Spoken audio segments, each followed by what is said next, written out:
Саламатсыздар, урматтуу Чалкан медиа каналынын көрөрмандары, өлкөбүздө алынган акыркы сааттагы жаңылыктар менен сиздерди тааныштырабыз. Каналыбызга катталып, ой пикирлериңиздер менен бөлүшүңүздөр. Жаңы муфтий болуп Абдулазиз Кары Закиров бекитилди. Кыргызстан мусулмандарынын азирети муфтий болуп Абдулазиз Кары Закиров бекитилди. Бул тууралуу муфтияттын маалымат кызматы кабарлады. Бүгүн Кыргызстан мусулмандарынын 8-чи кезексиз курултайы өтүп, анда Закиров кызмат ордуна бекиген. Жаңы муфтий 1979-жылдын 29 апрелинде Жалал Абад облусунун Базар Коргон районуна караштуу Жети Кошкон айылында туулган. Билими жогору алгач Туркия мамлекетинин Стамбул шаарындагы хафыздык Куран курсунда окуган. Андан кийин Бишкек шаарындагы Расул Акрам Ислам институтунда билим алган. 2015-2018 жылдары укук, бизнес жана билим берүү академиясынын юриспруденция адистиги боюнча бүтүргөн. Закиров Аламыздын районунун баш имам хатиби, Чүй облусунун мусулмандарынын казысынын 1-чи орун басары, Жалал Абад облусунун мусулмандарынын казысы жана Жалал Абад облусунун Базар Коргон районунун баш имам хатиби болуп эмгектенген. Араб жана түрк тилдеринде эркин сүйлөйт, үй бүлөлүү 3 уул, 1 кыздын атасы. Буга чейинки муфтий Замир Ракиев өз каалоосу менен кызматынан кеткен. Урматтуу мекенде ишчиретмин тиркемеси жакшы мүмкүнчүлүктөрдү жарыялап жатат. Эгерде сизде ишчиретүү цехиңиз болуп, кайсы бир товарды өндүрүп келсеңиз, мындан ары ишчиретмин тиркемесине жайгаштырып, товарыңызды сатууга мүмкүнчүлүк ачылды.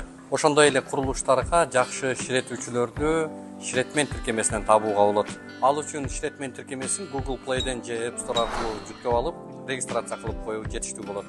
А эгерде автоунааңыз бузулуп, уста издеп жаткан болсоңуз, дал ошол ишчиретмин тиркемесинин иштөө принциптеринде эле автомин тиркемесин көчүрүп алып пайдалансаңыз болот. Автомин тиркемеси аркылуу автоунаа усталарын оңой тапканга, алардын түрлөрү же тажрыйбасына карап, автоунааңызды оңдотуп алсаңыз болот. Кененирээк маалыматтарды төмөндөгү Instagram баракчадан же сайт аркылуу таанышсаңыздар болот. Замандан артта калгандар Жапаров планшет менен жүргөнүн сындагандарга жооп берди.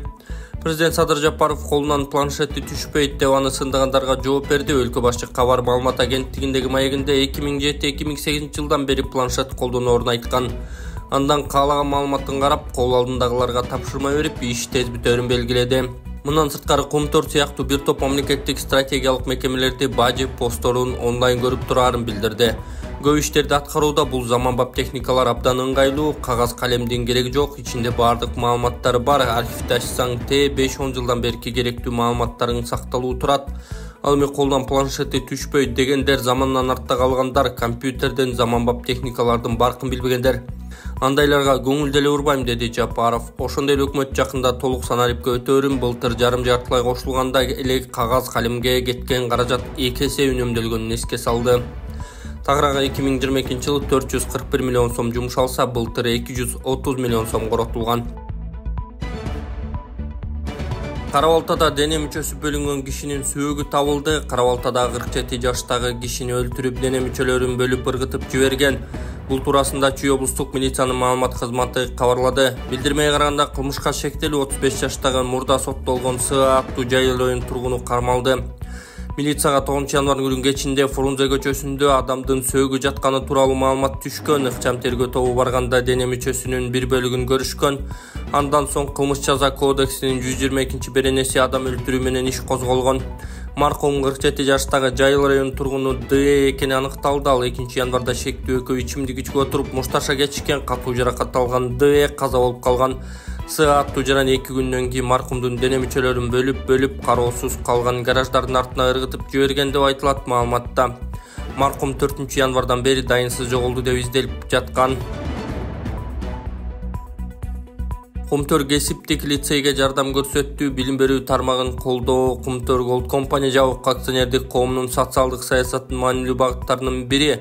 Комтор ишканасы өткөн 2023 жылы Жети-Көз район Барскоон айылында жайгашкан номер 55 кесиптик лицейдин 80 орундуу жатаканасын курууга жана Кызыл Суу айылындагы 100 орундуу филиалын ачууга көмөктөшкөн. Жакында эле аталган филиалды материалдык техникалык базасын чыңдоого Комтор кошумча 425 миң сом жардам көрсөттү. 1983 жылы ачылган номер 55 кесиптик лицейде бүгүнкү күндө учурдун эмгек рыногунда өтө көп талап кылынган электрик, ширетүүчү, тигүүчү, ашпозчу, ветеринар сыяктуу адистиктер боюнча 330дан ашык жаштар билим алууда.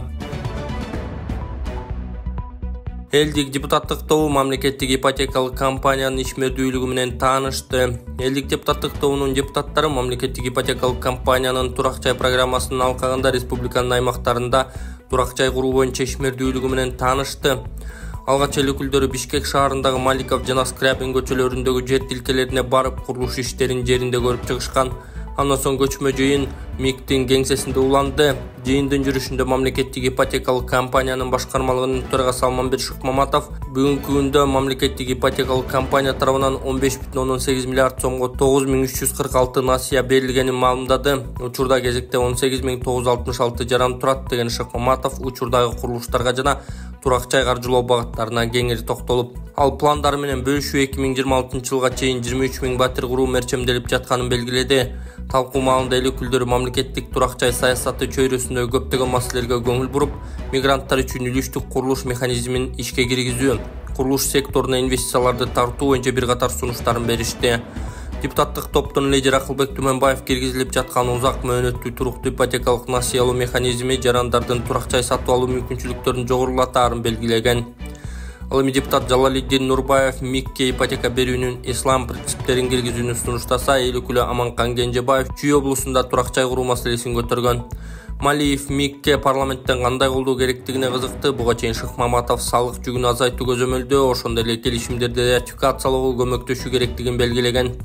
Ал эми Акбөкөн Таштанбеков топто турак жай фондун түзүүнүн негизинде комплекстүү чараларды көрүүнү сунуштады. Максатбек Сарбагышев бюрократиялык тоскоолдуктарды кыскартуу жана мекемелер аралык кызматташуунун натыйжалуулугун жогорулатуу аркылуу мамлекеттик кызматтарды көрсөтүү жол жоболорун жөнөкөйлөтүү зарылдыгын белгилеген.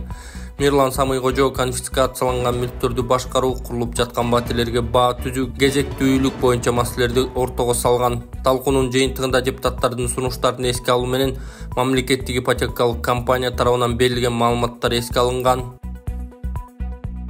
Саламатсыздарбы, мен Эл Үмүтов фондунун жетекчиси Болотбек Айдаркулов. Сиздерге отчет катары сбор башталгандан бери 3 февралга карата сколиоз оорусу менен ооруган кичинекей кызыбыз Маликага 200 000 сом акча каражаты чогулду. Дагы 1 580 000 сом каражат жетпей турат. Келиңиздер, ушул видеого 1 мүнөт убакыт бөлүп ушул Малика үчүн дагы бир жолу ушул каражаттын топтолушуна себепчи болуп кетиңиздер. Алыңыздарбы, урматтуу кыргыз элим.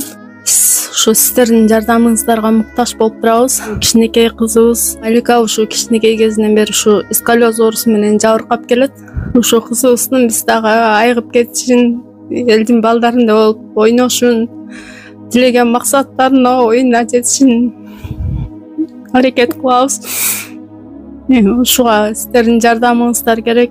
Ошого биздин акчабыз, каражатыбыз жетишпей атат. Ошого жардам берип коюшуңуздарды өтүнөбүз. Акчага котором десеңиздер, Сбербанк Болотбек С деп чыгат, Мбанк Болотбек А деп чыгат. Ушул номерге которо берсеңиздер болот. Ага жардам берип коюңуздар, урматтуу кыргыз элим. Сиздерди жакшы көрөм. Qatar Airways Manas аэропорту менен иштешүүгө кызыктарлыгын билдирди. Qatar Airways авиакомпаниясы Манас эл аралык аэропорту менен иштешүүгө кызыктар болуп жатканын Аба майдандан маалымат кызматы билдирди. Авиакомпаниянын өкүлдөрү менен аэропорттун аткаруучу директору Мирлан Кубаталиев сүйлөшкөн. Жолугушууда кызматташуу жана жаңы эл аралык каттамдарды ачуу талкууланганы айтылды. Дүйнөдөгү эң ири авиакомпаниялардын бири болгон Qatar Airways авиакомпаниясы Манас аэропорту менен иштешүүгө кызыктарлыгын билдирип жатканына кубанычтабыз. Бул компания бүгүнкү күндө кеңейип, ыкчам өнүгүп жаткан жаш флоттордун бири. Бардык багытта жүк ташуу жаатында да кызматташууга даярбыз, деди Мирлан Кубаталиев. Катарлык өнөктөштөргө Кыргызстандын аймактагы аэропорттору көрсөтүлүп, алардын өнүгүү жолдору айтылды. Райымбек Матраимовду 4 жаш оол Дубайдан кармай албай койду. Өткөн айда 4 орган кызматкери Райымбек Матраимовду издеп кеткени айтылган. Кызык, Дубайдан кармай албай коюшканы каңууланды. Ошол маалда кандай чаралар көрүлдү, жергиликтүү бийлик кабыл албай койдубу айтор бизге түшүнүксүз. Убактылуу жашаган өлкөнү, шаарды божомолдошконбу? Андан бери бир топ убакыт өттү, таппай жатышабы же дагы деле издеп жүрүшөбү? Бизге да азырынча белгисиз болууда. Райымбек мырза тобокелдикке салып, башты канжага байлап өлкөдөн чыгып кеткенден бери белгисиз эркек да, деп жазган Арба Кейджи сайты. Тышкы иштер министрлиги күйүк алып Туркияга жөнөтүлгөн бейтаптардын абалын айтты. Бишкек ТЭЦиндеги авариядан жана кулаган тигучактан жаракат алган 4 кыргызстандык Туркиянын Адана шаарындагы мамлекеттик илимий изилдөө борборунда дарылануусун улантып жатышат. Бул тууралуу Кыргызстандын Тышкы иштер министрлиги маамдады. Билдирмеге ылайык учурда бейтаптар реанимацияда пландуу операциялары жасалып жатат. Алардын жанында жакындары бар. Мекебеден Кыргызстандын башкы консулдугу жабыркаган жарандарга ар тараптуу жардам берип, дарыгерлер менен тынымсыз байланышта экенин кошумчалашты. 2 февралда Бишкек ТЭЦиндеги жарылуудан 5 киши жаракат алган. Ал эми 17 январда Борбор калаанын батыш жагында Ми-8 МТВ тигучагы кулап, бир учкуч каза таап, борттогу калган кызматкерлер ооруканага жаткырылган. Мадина базарынын негиздөөчүсү апрелге чейин абакта калтырылды. Мадина базарынын негиздөөчүсү Турсунтай Салимов абакта калтырылды. Бул тууралуу Спутник Кыргызстан агенттигине Бишкек шаардык сотунан билдиришти. Мындай токтомду Борбор калаанын Октябрь райондук сотунун тергөө судьясы чыгарган. Камакка алуу түрүндөгү баш коргоо чарасын узартуу өтүнүчүн УКМКнын тергөө тобунун жетекчиси берген сот өтүнүчтү канааттандырды. Салимовдун камактагы мөөнөтү 4 апрелге чейин узартылды деп соттон билдиришти. Эске салсак, Салимов уюшкан кылмыштуу топ түзүүгө жана ага катышууга шектелип кармалган. УКМКнын маалымат боюнча ал Камчыгөлбаевдин кылмыштуу тобунун ишмердүүлүгүн каржылап, жазадан кутулуу үчүн укук коргоо органдарындагы сот системасындагы жана башка мамлекеттик органдардагы кызмат адамдарын сатып алууга колдоо көрсөтүп турган. Бишкек ТЭЦин калыбына келтирүү иштери толугу менен аяктады. Бул тууралуу өзгөчө кырдаал министрлигинин маалымат кызматы кабарлады. Билдирмеге караганда, министрликтин кызматкерлери жарылуудан аккан сууларды сордуруп, калдыктарды тазалап, ТЭЦтин имаратын жылуулашкан. Мындан сырткары атайын даярдыктагы куткаруучулар альпинисттик шаймандардын жардамы менен чатырын жабуу ишине көмөктөшкөн. Бишкек ТЭЦиндеги авария 2 февралга караган түнү болгон. Жарылуу көмүр майдаланган тегирменден чыкканы айтылды. Баш аяк 650-680 метрлик чатыры толугу менен аңтарылып, терезелер талкаланган. Жарылуудан кийинки калыбына келтирүү иштерин өзгөчө кырдаал министрлигинин кызматкерлеринен тышкары ИИМ адистери, аскер адамдары да тартылган. Салам алейкум туугандар. Биз Кудай кааласа бүгүн 3-турга старт берген алда турабыз. 1 саат алдыңкы видеону көрсөңүздөр, тапшыруу аземине болду. Эми бул оюнга билет алыш керек. 500 сомго камера отургузуш керек туугандар. Бул машина менен тааныштырып коеюн туугандар. Российский номер экен дебеңиздер. Бирок өзүбүз айдаганга алганбыз. Чисто четкий машина туугандар. Таза машина. 500 сомго утасыздар. 2006 жылкы. Объему 1.5те. Таза машина. 500 сомго билет алып утсаңыздар болот туугандар. Ушул көрүп турасыздар, кызыл цветте четкий машина. Кийинки машинабыз Nexia 2 дегендер үчүн Nexia 2 койдук туугандар. 2010. Бул дагы таза машина. Көрүп турасыздар. Буну дагы 500 сомго билет алып утасыздар туугандар. Биз WhatsApp билет номер алыш билети жазып койдук экранга. Ошол номер менен байланышып алсаңыздар боло берет туугандар. Главныйда бул эми көрүп турасыздар туугандар. Камера мунун баасында айтпай эле коеюн, сенасын билесиздер, күчтүү машина. Бирок кымбат машинаны 500 рубльдик оюнга сиздерге коюп бердим туугандар. 500 рубльге алып ушул машинаны утуп алсаңыздар болот. 2004 жылкы 2.4 объемдо коробкасы автомат, левый руль, бар жогу таза четкий машина туугандар. Бул машинадан тышкары 2 телефонубуз бар. Көрсөтүп коёк. Samsung A24 деген бул оюнда дагы 2 телефон койдук туугандар. 2 телефондон тышкары 120 штук 1000 сомдон пулубуз бар. Общий призибиздин саны 125 приз болот. 120 штук 1000 сомдук пул. 3 машина, 2 телефон 125 приз туугандар. Билеттин количествосы 3000 билет болот. 500 сомдон ушул биздин 125 призди утуп алсаңыздар болот. Билет алыш үчүн биз описанияга номер жазып койдук. +7 925 906 2704 саңыздар ушул номерде WhatsApp бар. Ушул номерде Сбербанк бар, Россиядагыларга жеңил. Сразу чекти жөнөтөсүздөр, билет барат туугандар. Кыргызстандан алуу үчүн Мбанк номерибизди жазып койдук. Момент чекти жөнөтөсүздөр, билетиңиздер барат. Кыскача атыңыздарды жазып коесуздар. Сиздер дагы российский номерге чекти жөнөтөсүздөр туугандар. 500 сомго билет алып ушул машиналарды утуп алсаңыздар болот. Билет алышка шашылыңыздар туугандар.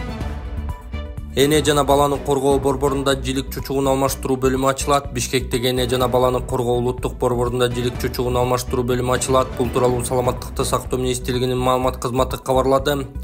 Билдирмеге караганда, министр Алымкадыр Бейшеналиев Кувейттин Ас-Сафа кайрымдуулук фондунун негиздөөчүсү Мухаммед Абдурахман Аль-Шая менен жолугуп, алар аталган оорукананын балдар онкологиясы жана онкометология бөлүмдөрүндө болушкан. Бейшеналиев Эне жана баланы коргоо улуттук борборунун жетекчилигине ооруканада жилик чучугун алмаштыруу бөлүмүнө уюштуруу боюнча ишти баштоону тапшырган. Ал эми Шейх Мухаммед Абдурахман Аль-Шая министрдин сунушун колдоп, жилик чучугун трансплантациялоодо негизги болгон өзөк клеткаларын чогултуу үчүн медициналык жабдууларды сатып алууга $150,000 бөлүүнү вада кылды деп айтылат маалыматта. Министр ошондой эле балдар онкологдору жана лаборанттар менен жолугушуу өткөрүп, жилик чучугун трансплантациялоо боюнча окууга чет өлкөгө жөнөтүлө турганын 10 адамдан турган топ түзүү тапшырмасын бергени кошумчаланды. Буга чейин Туркия Кыргызстанда боор менен жилик чучугун алмаштыруу боюнча биргелешкен операцияларды өткөрүүгө жардам берүүгө даяр экенин билдирген. Мамлекет курган батирлердин чарчы метри $550 сатылары айтылды. Ипотекалык батирлердин чарчы метри $550 сатылат. Бул туурасында президенттин иш башкаруучусу Каныбек Туманбаев билдирди. Ал жогорку кеңештин бир катар депутаттарын ипотекалык үйлөрдүн курулушу менен тааныштырган. Туманбаевдин айтымында жогоруда аталган суммага үй биротоло бүткөрүлүп, 25 жылдык мөөнөткө берилет. Турак жайдын материалдары сапаттуу болгондуктан 9 балдан ашкан жер титирөөгө да туруштук бере алат. Бардык үйлөрдүн жанына мектеп, ФАП, бала бакчалар дагы салынат деген Туманбаев.